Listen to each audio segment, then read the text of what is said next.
Hello, this is Mark Wildman of Wildman Athletica, and today we are going to talk about a Mace lateral step front press. This video builds on a previous video where we did a prayer transition and we evolved it into stepping away from the heavy side of the Mace, into a lateral lunge. Stepping together, prayer transition, get to the other side. That lateral step tends to be pretty high for most people.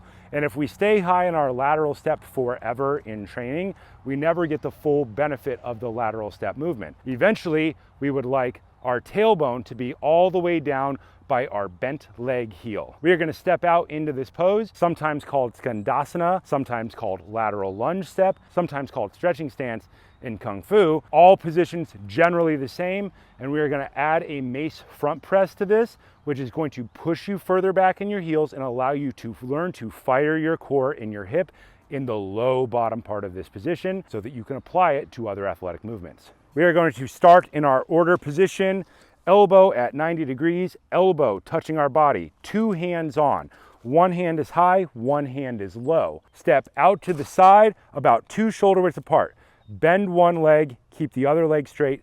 The goal is to have both heels flat on the ground for now. We would like to get lower and lower and lower into this. This becomes harder and harder and harder for most people. We would like to get at least below parallel and get our tailbone closer to our heel. As you get closer down, you are going to figure out what the distance of your feet really has to be.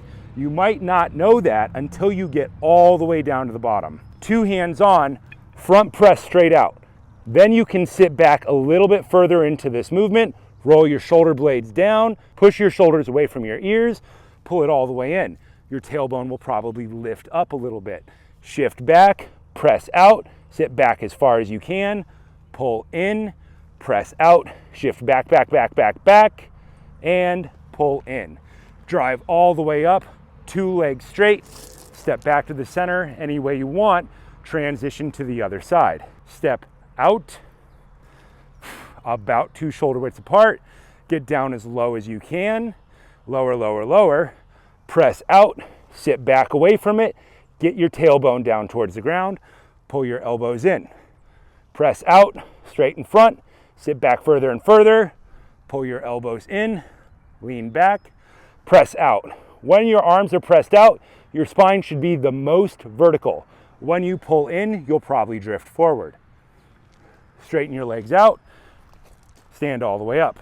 This is a static version of this position, and most people might not need this position in every aspect of their daily life, but it is part of many advanced systems of athletics. It's part of martial arts, it's part of dance, and it leads us eventually towards doing a single leg squat, which is called a pistol. For this version of this exercise, step out, press out. If you feel one foot lifting up, adjust your feet an inch in or an inch out. Press out at the bottom, lock your arms out, try to rotate your elbow pits towards the sky, drive your shoulders away from your ears, squeeze your core. In that low position, it is going to take some getting used to. Get strong in the static position first, make that range of movement bigger than what you actually need in the real world, so you build in a safety valve of movement. Then in future videos, we will build into a step in a press in a bunch of different ways.